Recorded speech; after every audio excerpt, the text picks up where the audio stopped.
like we said about the Dragon Ball Z, this is going to be the Saiyan Saga. So we're going to be talking about the Saiyan Saga. We're going to be talking about opinions, how we rate the Saiyan Saga, and how we Yeah. compare to our other Dragon Ball Z sagas. So we'll start straight away. And obviously, for those who are familiar, the Saiyan Saga started off with Goku coming back, with Gohan, and he was about to introduce them to Master Roshi, and then To Master Roshi and everybody, and then out of fucking nowhere, well, Piccolo is somewhere far away. It's like, oh, the fuck is that? That's a pretty strong person, but that doesn't feel like Goku. And oh, who's it? It's Raditz. And who's Raditz? It's Goku's alien brother from outer space, and he's like 10 times stronger than Goku. So obviously, as we go on, obviously, if you're watching this, you're probably familiar with the saga, so we don't need to narrate to you while going. Yeah. Yeah, we'll get straight into it. I mean, the same saga. I mean, as a first arc in Dragon Ball Z, especially obviously with those who are familiar with Dragon Ball, it sets up nicely because from the whole time through Dragon Ball, we never really understood why Goku was as strong as Goku was compared to the other people around him. Weird monkey boy with a tail. Why does he have a tail? That doesn't make any sense. Why can he transform into an ape? We have no idea. Yeah, we just know Son Wukong. Like, okay, Akira Toriyama, you're kind of nerdy. And at this moment in time, Dragon Ball was far more simpler in regard, but it was more focused on the world tournament style. So yes, Yeah. Piccolo, who was this antagonist who came from another player, whatever, but he had been built up on, so we kind of understood the dimensions of what we were up against. So now when we came into Dragon Ball, we started with the Saiyan Saga, especially with the fact it's all light-headed at first. It's nice. We see Gohan, chilling with things. They're going fishing. They're doing whatever, it's all nice. And then you obviously meet Raditz. And like, obviously in the previous discussion, Raditz is Goku's brother, but he's like Goku, but what Goku would have been if he was a Saiyan, if he didn't bump his head at the start of the one. Yeah. So I think one thing that we briefly talked about in obviously the Dragon Ball review is it set up the dimensions of where this guy is from and the true nature of a Saiyan, and it kind of confirms certain characteristics and traits that Goku had that we could see in Raditz. So good examples of this is the ruthlessness, the eagerness to fight, etc., etc. All those type of traits that we see in Goku. Yeah, there's straight up crudiness. Raditz came. He's like, "Fuck you! I'm taking your son. Yeah. Come meet me if you're bad." Like what? Yeah. Then he's just balling, just chilling. Just say, "All right, pull up." literally. And then obviously they had their main fight, and I think we had one of the most iconic scenes in Dragon Ball. Great, yeah, it was a great moment. Especially because I think we had something that was beautiful. Before you even say, we had the flashes of Gohan's potential power. Yes. You remember? I remember we were mentioning it briefly. Yeah, where he almost did he break the scouter? Yeah, he broke the scouter. Yeah. He like headbutts him. And literally just headbutts Raditz. That was amazing. Yeah, that's amazing foreshadowing. 100%. That's the best way to introduce it as well. This is why when I say when people, especially early Dragon Ball, when people complain about the story, I'm like, you guys aren't paying attention because a lot of things are foreshadowed 100%. or touched upon before and then are given bigger emphasis later on. And I think one thing that the Saiyan Saga did was it briefly, nicely set up the stakes of the universe at the time. And Goku died. Died. I mean, and I think that the first fight was amazing because, especially if you haven't watched Dragon Ball, if you haven't read Dragon Ball, that fight, you don't understand why that fight's important, right? But I remember reading the manga of the last fight in Dragon Ball where Goku's going against Piccolo, and they literally hated each other. Piccolo was so evil. That's why Piccolo was so far removed from everything at the beginning.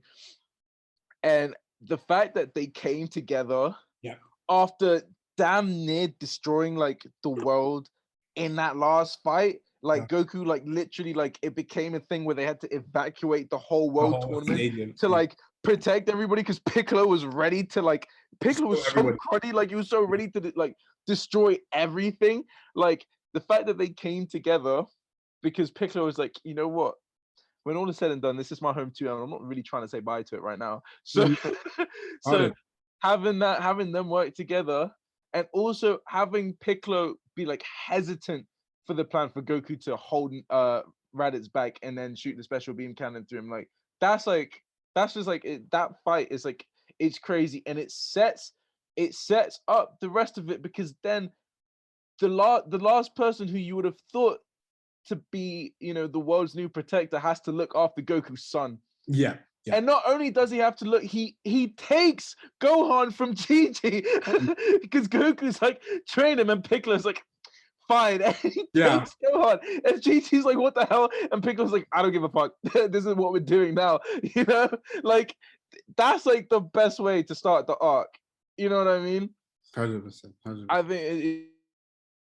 No, I mean, obviously you just cut off, but I mean completely. I think something that I touched upon completely is the fact that you saw the whole 180 with Piccolo and Goku, and obviously we eventually see that with Vegeta, with that thing. But I think what is a good thing is when you decide to take an evil character, you decide them to make them good. There has to be a compelling enough reason or compelling enough story to allow, especially a character who has done what they have done before, to then make that switch. You get me? Because I think a good comparison, even though I don't want to talk about Naruto too much, is Gaara. I think a good comparison. Gaara is a good example of someone who was, you would have never seen, especially with that Rock Lee fight, someone of who did what he did to end up being a good person. Guy was on fucking demon time. But anyway, this is demon time. Yeah, no Naruto review. So I think, I mean, let's not get into Naruto. But even like the Jinchuriki battle, that was like exactly complete. That was it's like, and this guy ends up becoming the Kazekage. What like it's kind of like that, where it's like a super like cruddy evil character, just has like is sort of. Well, I wouldn't say he was. Piccolo wasn't really talk no jutsu. I think Goku earned Piccolo's respect. 100%. Yeah. I mean, yeah, he saw the bigger picture. I mean, fam, what anime was gonna sacrifice their main character to go get killed like that? That's so true. Although I will say that then did introduce the idea of if people die, you can just bring them back. Just bring them back. That's like the problem, because it's like, it was done knowing that Goku could be brought back. 100%. And so like it's kind of like, obviously like still like he still took a bullet. I mean, I don't know how many people would take a bullet knowing even if they could be revived afterwards. But like, at that time I think they didn't even know. At that time they couldn't be brought back. Remember? Because you remember? Really? No. So Goku could be brought back once at that time. You remember the Earth Dragon Balls? Oh right, yeah. You could only be brought back once. In the Mechian, when they went to Namek. The other Dragon Ball. So Yeah, but that was, they went to Namek because Yamcha, Vegeta, Yamcha and Tien and Chaozu had all died. Killed. Yeah. Yamcha. To be honest, Big Man thing, bringing them back, what really changed?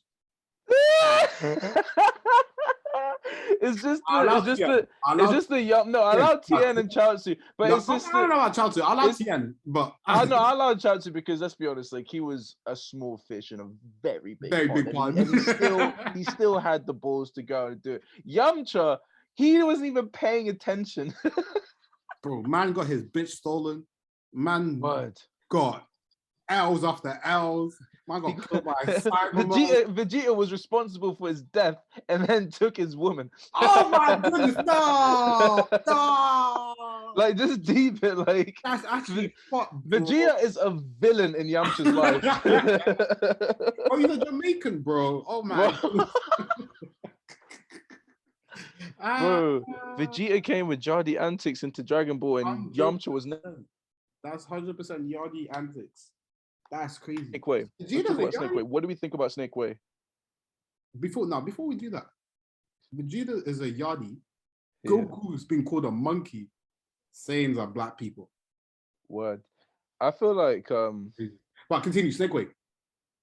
Yeah, everybody says Piccolo is a black person of Dragon Ball. Oh yeah, we'll claim him too. I think yeah, we'll claim him, but I think he's more like more like a sort of like a I know what you're gonna character, you know what I mean? You don't have to. Like, I know. You know what I mean? Like the sort of spiritual kind of like, because the Namek people are really spiritual. I think it's like you know what I mean? But yeah, Snake Way. What do we think about Snake Way? Obviously, for the anime, there was a lot of filler, obviously, because like it was so easy to just draw that out and all the bullshit that happened on Snake Way. But I liked the idea. The idea was cool. The fact that like he would have to make it in time. Yeah, and he would have to run the entire thing, and he couldn't fly or anything. Like he would just have to run the entire thing. I liked that. It was a very much like, obviously we know he's gonna do it, but It when's had he more gonna get stakes, to? more suspense, more. Yeah, and to Oh be my fair, goodness, can you do it?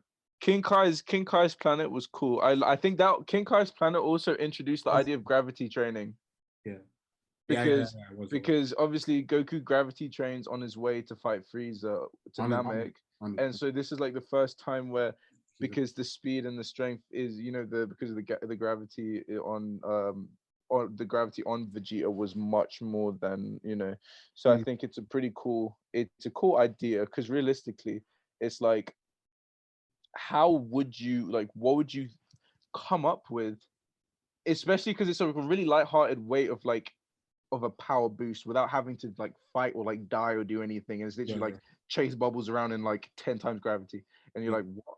You know what I mean? Also wearing weighted clothing as well.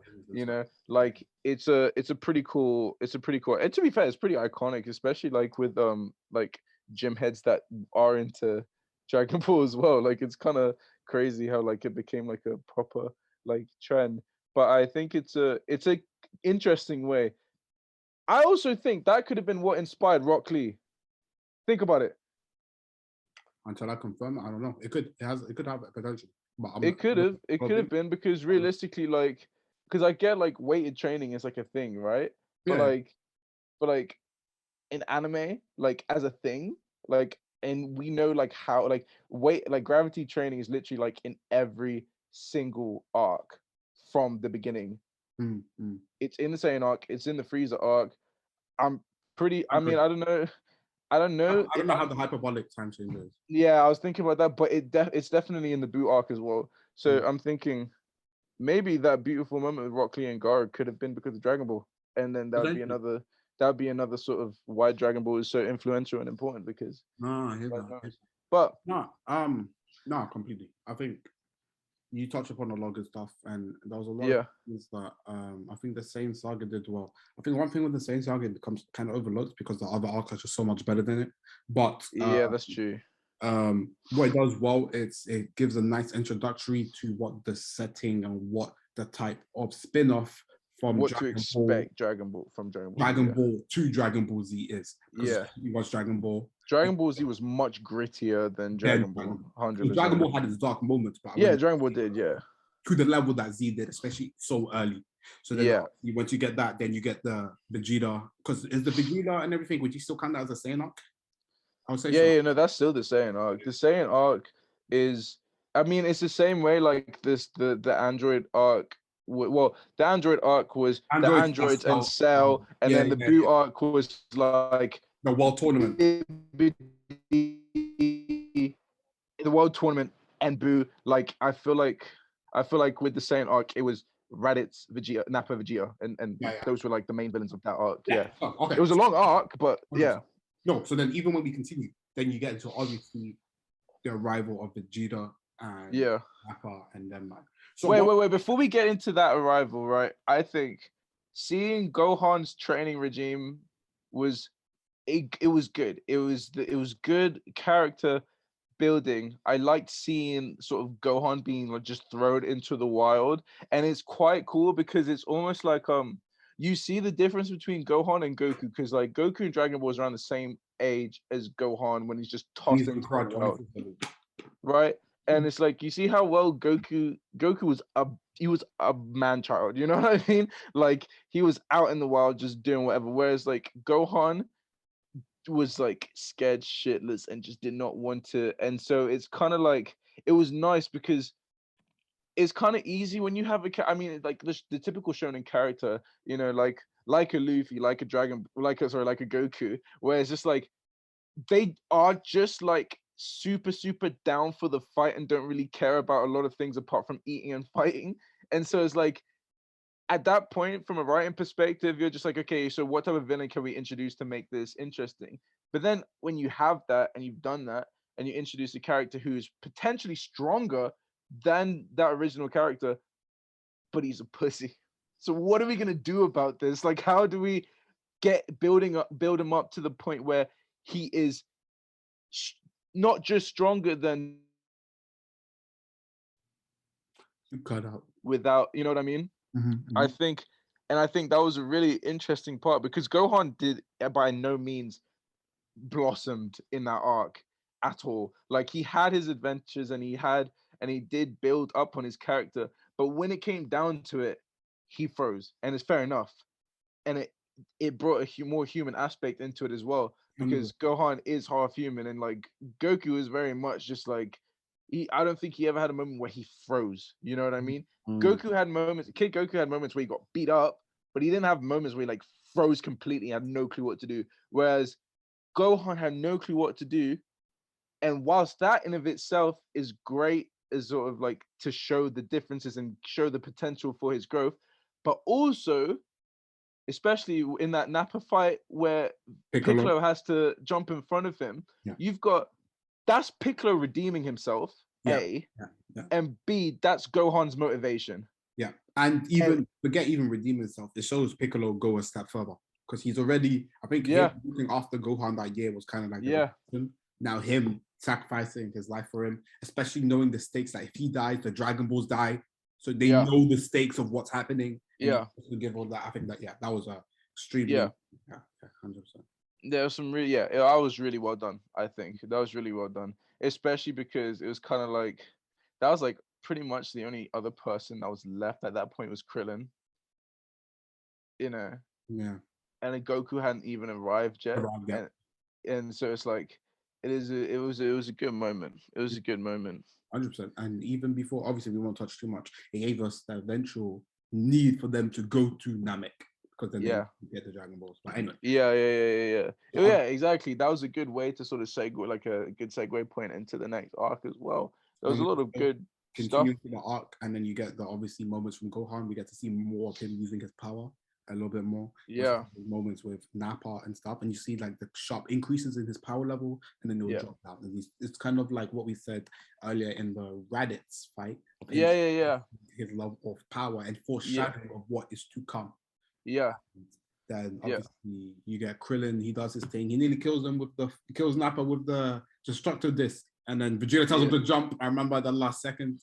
Like slices the landscape or whatever. And then obviously you get Goku to come. He comes back. Pause. But he comes back and right, just in case I can't get caught lacking, bro. I wasn't expecting that. That caught me off guard. But obviously Goku arrives, and then you get the introduction of him. He first goes to console everybody. He tells them to, chill. He then finds out everyone's dead. And then you get to see the Kaioken technique for the first time when he did the Nappa. And I think that was a good indication because you saw what Kaioken to this day is still one of my favorite. And it's so useful. It is so good because I feel like that was a proper transformation that had risks. That was like, like especially like when Goku lets off that Kaioken Kamehameha and he goes like times 20 or whatever it is, and he's like burning himself. Huh? With Vegeta? Yeah, when they're doing that. When times 4, times 4? Times 4, yeah. When Vegeta does the Gallic gun and like you know what I mean? And like Goku is the best beam clash in Dragon Ball. Best beam clash in Dragon Ball, we already know. Yeah, and Goku's like burning himself to do that. Like that's and then that's when Vegeta just gets great ape, and then he just comes back, and then he's like, oh my god. That's what I'm saying. Like those just that was one of the best like sequences of a fight because it got to each time you thought the climax had just finished and we're about to you're like, okay, finally, relief. Something else would happen. But wait, there's more. There's more. Honestly, I feel like Yajirobe cutting the tail off to help. And I think what was great about the sort of Vegeta turning Great Ape is like he gets like but Vegeta turns Great Ape. What I mean, and Gohan does as well. Yeah. But in that, but what I'm saying is like in that fight is because Vegeta starts looking for the moon, but he can't find it because Piccolo blasted it, and so he comes down and he does the burst the mixture. Yeah. He does, exactly, and he comes up and he does it the sort of artificial one. Again, that is like the fact that Vegeta can do that. It goes to show like that's a genuine technique that these Saiyans were doing on planets that didn't have moons, just so that they could wreak havoc. Like, and he comes and does it, and again, Gohan turns. into a great ape, and again, it's sort of even like because Gohan, the times that Gohan turned into a great ape, or even like we knew great ape was destructive because we know what Goku did when he turned into a great ape in Dragon Ball. Yeah. But it's almost like when Gohan did it, it brought it back, and that was an almost like foreshadowing of like this is like just the Similar extent, trajectories you of- know, like just the extent to like because obviously we know Goku was meant to come and turn into a great ape and like destroy everything, right? Mhm. And you're like, you think about how he would have done that, right? And whenever he did turn into a great ape, he was literally like, it was like a werewolf transformation. He like had no clue what was going on. He just went berserk. But then you have Vegeta doing it, and he's fully conscious. Yeah. And it's like, oh my god, this guy was so cruddy, and now he's a massive ape. And he can control himself. That's you know. Like, Yeah, bro, Goku was getting paused, squeezed the life out of him, bro. 100%. Yeah. My dad, nigga. Like he was a peanut, bro. Pause.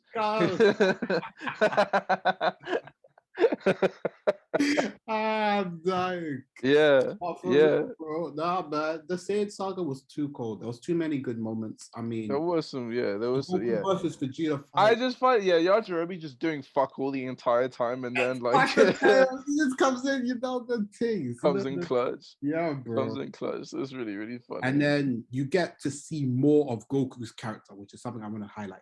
You know how we were talking about we finally understand the traits of the Saiyan character, but we can also see how he conflicts. You know how he allows Vegeta to go because he wants to fight him again to see how strong he is. And it's just like that fight. And Krillin is looking at what Goku the like, fuck are you doing? What are you doing? It's like, okay, we understood when it was Piccolo, but you're gonna do this again? You know? Like, bruh, no, Big Man team, they must have been done with Goku shit. I know, bro, they must have been so but sick. The Cell One match was said to be. Like, huh? I feel like if it wasn't Dragon Ball, Goku would have lost all of his friends after that. I mean, I feel like it's only right that Goku died, like after that fight.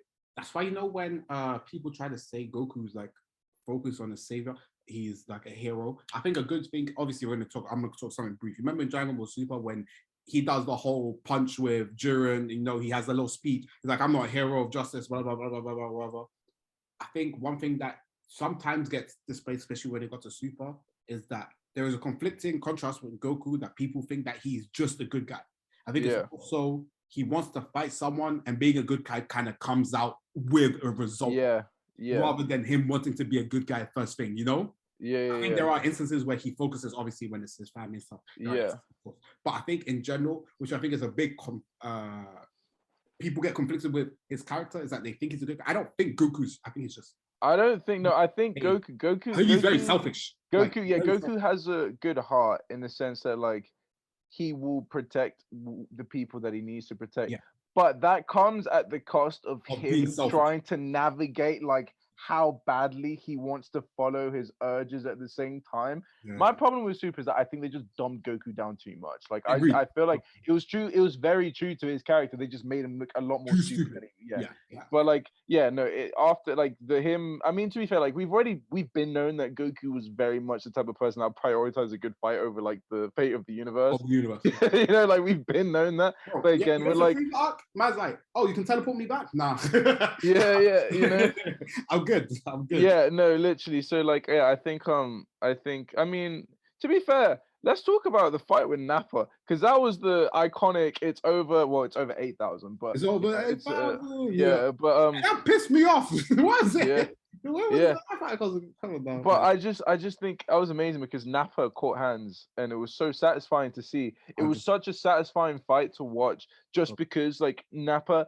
Realistically, like, because the thing is, you could tell the power dynamic between Nappa and Vegeta. Like, you knew Nappa was the weaker one, and by a lot, you could tell, especially because of how nonchalant subservient Nappa was. Yeah, and how nonchalant Vegeta was, but how subservient Nappa was as well.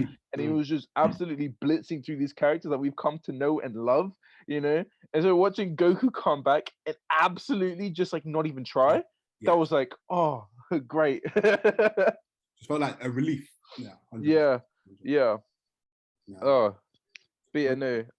Back to Goku's personality. Yeah, this guy he's always been on crud, but like Yeah. in a nice way. But see, that's why I liked how the end of the arc we showed more of it, because then Yeah. when we then get the eventual patterns that we saw throughout Dragon Ball Z, it made sense because it was consistent with his character.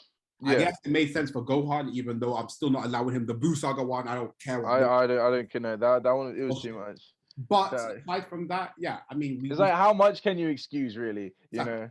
Because we saw it too many with all the Saiyans. Vegeta does Yeah. it with fucking Raditz. Everyone's just allowing niggas to just get stronger so they can come back. It's like 100%. So, yeah, it was nice to see that evolution and where the trait of that character came from, because we had seen the eventual states. And then Vegeta leaves, and then obviously you get Vegeta leaves, and we get the conclusion of the first major arc being the same arc. Yeah. And yeah, in conclusion, the same arc is phenomenal. I mean, it's a very good start to what is to come. It's a very good start. That was a lot. I mean, let's be real. Like, it's Dragon Ball Z, so it was a long arc. I mean, all the arcs are long, but I think because there was so much filler potential in that arc specifically, when I watched the anime, it was a bit long and drawn out, because I was like, there was so many little weird adventures like Gohan went on that were kind of like irrelevant, but like kind of they were like kind of sweet, like kind of cute, but like at the same time I was like, I don't really care. I think the reason why this is easier for me is because this summer, obviously while mine was working, I was watching Dragon Ball Z Kai, so my knowledge is patterned. So obviously Kai, they skipped on basically all the filler. They skip all the filler. Okay. Because I watched the original Dragon Ball Z. Yeah, same. But that was time ago, bro. Yeah. It's because I had it on like DVD, like, you know. So like, that's yeah. So like, I'd be watching it, and it would literally be like it would be filler, and like that was one of my first introductions to like the anime, and it's just like filler, and I was like, what? You know, I was really young. I would go somewhere else like that. Yeah. But yeah, no, I completely agree. I mean, yeah, but to be fair, I mean, again, if you're looking at the writing of the arc, obviously Akira Toriyama didn't write the filler in, so you can't really like get too much at it, I suppose, for like the overall story. But it was a good introduction arc. I think we've touched on most things that we've needed to. One of the best fights in Dragon Ball history. We talked about the obviously transformation of the Great Ape. We got the introduction to Kaioken. You get the Kaioken × 4. You know, like too many good highlight moments in the arc. The ×20 came from GT, I think. That's why I got confused. No, it's Super. Oh yeah, something. I don't know. Oh, ×20 Kaioken. No, No. It's the Kamehameha ×20. That's what I think the Super Saiyan. That's Frieza. Yeah. Yeah. You remember when he does the 20? Yeah. I think I remember. Yeah. Anyway. Oh, you just reminded me of the spirit bomb in the Frieza arc. That was crazy. We can get to that when we do that episode. But yeah, it gave us a lot of good antagonists, and then we got the root of Goku. So it was a very extremely important arc, and it also I think, I mean, looking at the Frieza arc, I think by introducing a threat that was not of this world, that was an alien, it opened up the possibility for other aliens. 100%. And it was a good baseline to set up, but not just Frieza, but the entire Ginyu Force. Fuck even Ginyu Force. They set up perfectly with the whole, this is his roots. This is how your roots are going to get fucked up. And this is going to be the cause of the person who messed up where you're from. That's true as well.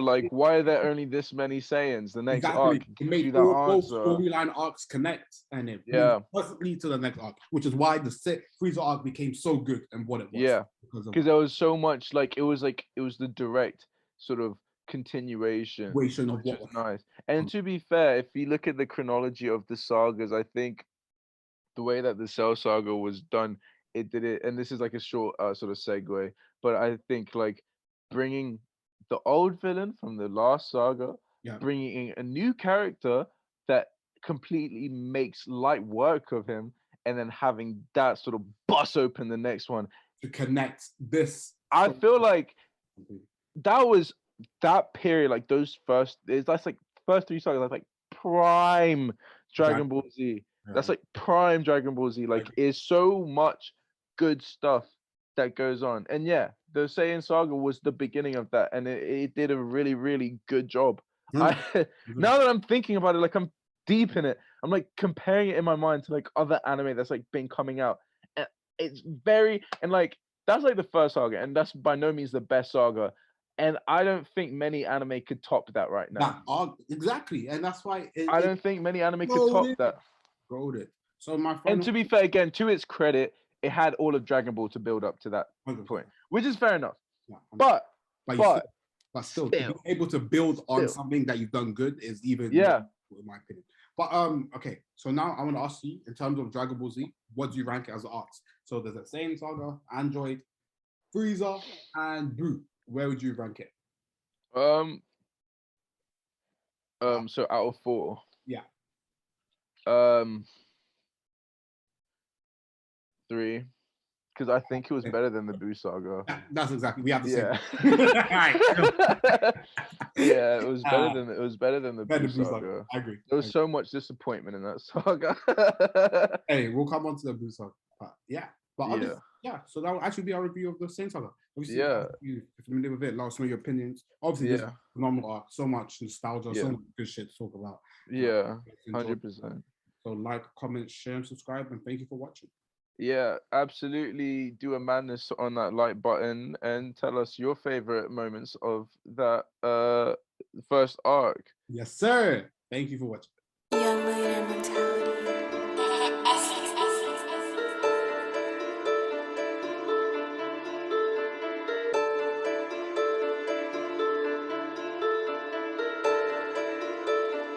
Why you keep ghosting me?